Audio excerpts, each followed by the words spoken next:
That's how he works. That's how he functions. But you all right over there, Nick? Yeah, I'm good. I'm good. Oh, I thought you needed like one of those asthma pump. I thought you needed an asthma pump, bro. You all right?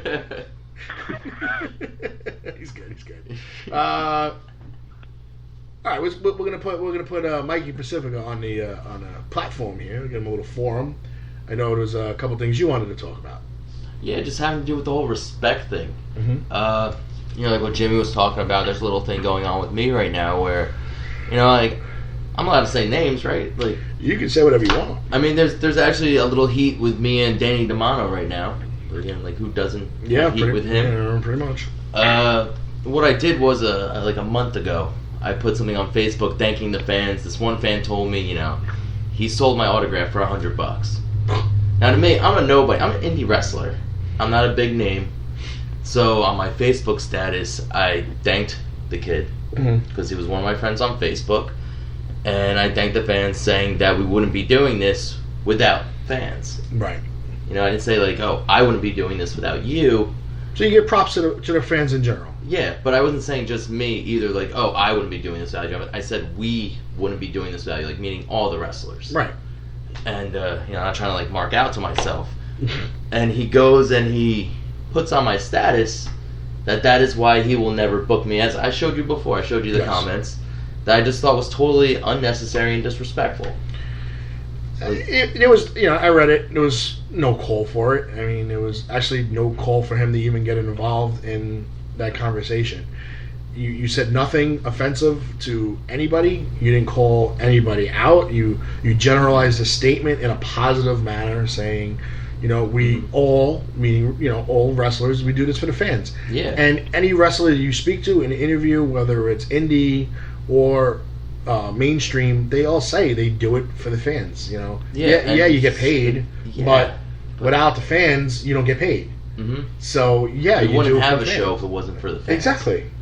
It just kind of gets to me because he was like, I told him I didn't do anything wrong, and he's like, well, you know what, you weren't properly trained. You wouldn't know what you did that was right or wrong. And it's funny to me because his heavyweight champion came in the same way as me. Okay.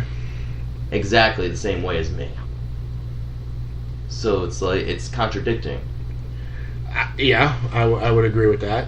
And look, to be wrestling trained, and I really don't understand how being trained as a wrestler, whether by him or anybody else, affects what you put on Facebook. Mm-hmm. I don't know. I don't get it. I just because if you went to, say, Bill DeMott School of Wrestling and you put your whatever amount of time, 9 months, 1 year, whatever it is, so you would come out and you would never. I think we lost Nick, but you would never you would never speak on Facebook. Mm-hmm. Is that part of the wrestling training that you're not allowed to speak on social media? Because if that is the case, I think guys like Jericho missed the boat. I think guys like Stone Cold missed the boat. Rob Van Dam, Val Venus does nothing but talk about weed on a daily basis. I mean, I don't understand what wrestling training has to do with you thanking the fans. I mean, we've all had our good matches and our bad matches. Yeah, I know. I'll admit I've had plenty of bad matches, but I've also had plenty of good matches. But still, like, me and Joey Janela came in the same exact It's way. all a focus point, okay? There's that wrestling page that I don't name that likes to expose bad wrestling on Facebook. I didn't even know that was still up. Yeah, I don't give them their 5 seconds of fame. But they like to focus on negative. And they even had the nerve to put the promos from Debbie Kane and Jesse Brooks on there. And if anybody knows, Debbie Kane can wrestle. Okay? Sometimes promos are a thing that you either have it or you don't. Okay? You could be the greatest wrestler in the world and put up a bad promo. We can sit here and name about 100 WWE wrestlers that are terrible Roman Reigns at promos and are really good wrestlers. Mm-hmm. So, but we're not going to go there. So I mean, it's just And then, but Jesse Brooks. Yeah. Jesse Brooks wrestles men. I mean, I watched her at the last Warriors of Wrestling show, and it was chanting Suplex City because she suplexed 4 guys a total of twice each. So 8 different suplexes. She was flinging them all around the ring. She's a beast. Yeah, she's a monster. And in a good way, so she don't kill me. Yeah. But to put her on there and making fun of her promo, she was doing the punching bag and, like, really? But yet you won't post any of her matches. If you want to judge Bonesaw Jesse Brooks, put a match of her at Valkyrie against Casey Carlisle, their champion, and tell me that she's not a good wrestler. They beat the crap out of each other. One of the best female matches I've ever seen. But they won't put that on there. How are you going to spin a positive thing into a negative? Yeah. You can't. You can only spin negative into negative. So, but like, there's that with the respect. I just thought that was a little disrespectful. It is. For anybody to go on anybody's Facebook page, we spoke about it before. Saying that's why he's not booking me. About going on people's Facebook pages and having keyboard balls. Yeah. And I would see him in person and he won't say, "Oh, well, don't go online and do this, or don't go on the radio and do this," but you just went on Facebook and you talk shit on Mikey's page, but you won't back it up. So. And then I went to the last show because I told a former guy, I'm not going to say any names, I told somebody that, I wish I could confront him. Mm-hmm. But I'm bigger than that. I'm not going to go to a promotion and start trouble. Right. It's not professional. And I went there and, I was expecting him to say something to me. He won't. No, the only thing he said to me was, what are you doing on my ring? Because I was sitting there talking to Jeff Cannonball. And I was like, just talking to a friend, and he's like, well, get off the ring. That's all he said to me.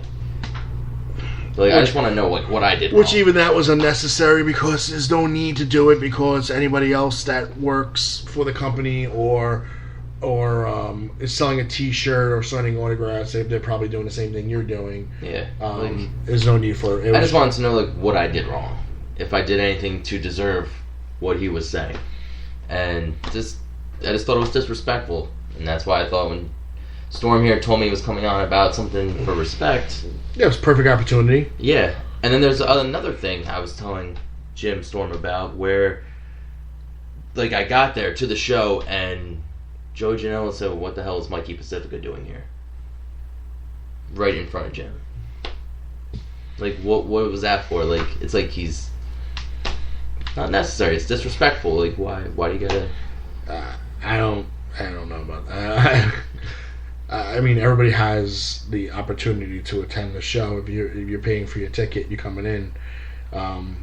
Before, when I was having my issues with JCW and Ricky and all that, and I bought a ticket and went to a show with one of my sponsors because we wanted to see the card because it's been a while. JCW puts on a hell of a product. They do. I wanted to see it. It's been months since I've been there.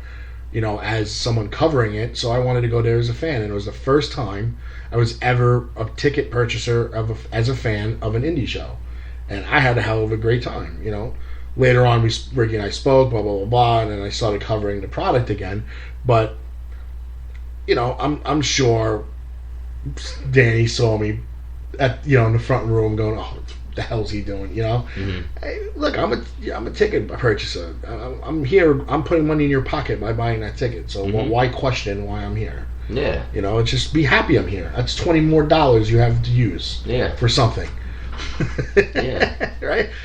It's 10 more hot dogs. Yeah. 10 more hot dogs or 6 cans of soda, depending on where you go. Yeah, I know. I'm very anal retentive about the soda when we go to places. Soda. Say he told you ER, soda. But I hate paying $3 per can. I'm like, are you kidding me? $3 for a can of soda? Really? Or you go to the one show. Was it No, Hasbrook Heights when they give you the cups out of the bar, and it was $1. I was like, no, don't put ice in there. That's 75 cents worth of liquid. No, don't put no ice in there. Yeah. I was like, because I'll literally spend like $7 on fluids when I'm at these shows because it's hot and I'm talking and my mouth's dry and but it's fun. It's funny. But the one show I did go as a fan. See, this is why I shouldn't go as a fan. I wound up spending $140 on stuff at people's tables, but magazines, shirts, figures, like. Stop! Like, come on! It's not what you're here for. You're supposed to, But now, but I get to appreciate it as a fan, and I get to see how the fans see it, and and how much fun they have, and you get to, in my case, I get to bring back my youth because I was buying some old PWIs with Macho Man on the cover, nice. So it was like, cool, or the old WWE magazines. I bought one with Elizabeth on the front when she's got the blue dress on, and I was like, all right, it's cool, if I was working it, I probably would have made it from my table to the table to check it out, and I would have been doing something else. So it was, and I still spent like $10 on fluids. So I was screaming a lot. I was doing a lot of screaming. I was sitting next to Colin West. So you know Colin West? No. He works with UWA Elite, and he also just started the CTW, the charity Change the World. It's a charity wrestling. He just did a show recently in Bridgewater. Let's check it out. It's a charity show. He's getting another show coming up soon, but he puts on a. I mean, it's a totally different product. It's not like JCW or Superstars. It's all charity. So you got a lot of sponsors that contribute, and we go there and cover it. And it was a nice show. I think Tito Santana was there, and Rhino, just incredible, and Jimmy Snuka made like a brief appearance when he was awake. And then he was gone before intermission. Wow. Yeah, he's a weird character. He's getting really old. He put his body through a lot. Yeah, he's just a weird character. And then people the last 2 times I seen him, he was wrecked with his wife, which she's plays no games. Like, yeah, you want to talk to him? I remember her. He's like, you want to talk to him? You better flog up some cash. Yep. Yeah. So I the last show I went to, it was at the Lacey show for Superstars, and even there I was like I couldn't get a word edgewise, and like we got the promo with Patriot and those guys, but Patriot he's a character. He's a good guy. He's grumpy. he's Only when he has bad days on Comcast. Trust me. He was grumpy. Like he's got his kids working his table, which is cool. Like we talked about you keeping it in the family, and. Tito was sitting next to him, and I went to Tito. I got a promo for Tito, and then I went over to the Patriot, and we just finished up tonight. He got really mad with me. He's like, "I've been sitting here all night long, and you're asking me now. I'm getting ready to get out of here." And I was trying to explain to him. I said, "Look, I'm not about like trying to take money out of your pocket. I feel like if I grab you from your table, take you back for 10 minutes, and come back, that's like less money you would have made if you were sitting here for 10 minutes." Yeah. He like didn't see my point. But he did the promo.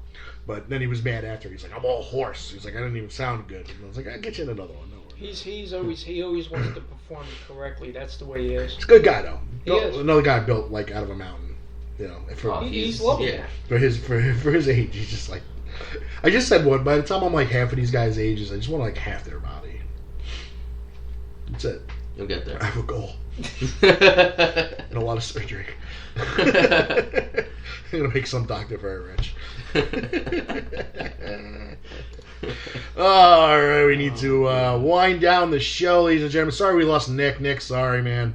The battery died, so you got disconnected. Sorry. Hope everybody enjoyed the Jim the Anvil Neidhart interview. We'd like to thank MZ Promotions for that interview opportunity and Superstars of Wrestling for the night that I was there to get that interview. Sarge, Mikey, thank you very much for coming on. Thank you for having us. Ryan Rumble, thank you very much. And next week on the show, hopefully they'll reconfirm. We've had a lot of problems with people don't answer Facebook messages. But Style and Finesse, they are the Warriors of Wrestling Tag Team Champions. They should be coming on the show. And we have another show June 6th with Warriors of Wrestling coming up. A big card. Check them out at Warriors of Wrestling on Facebook.com. And episode 19, about to put it to bed.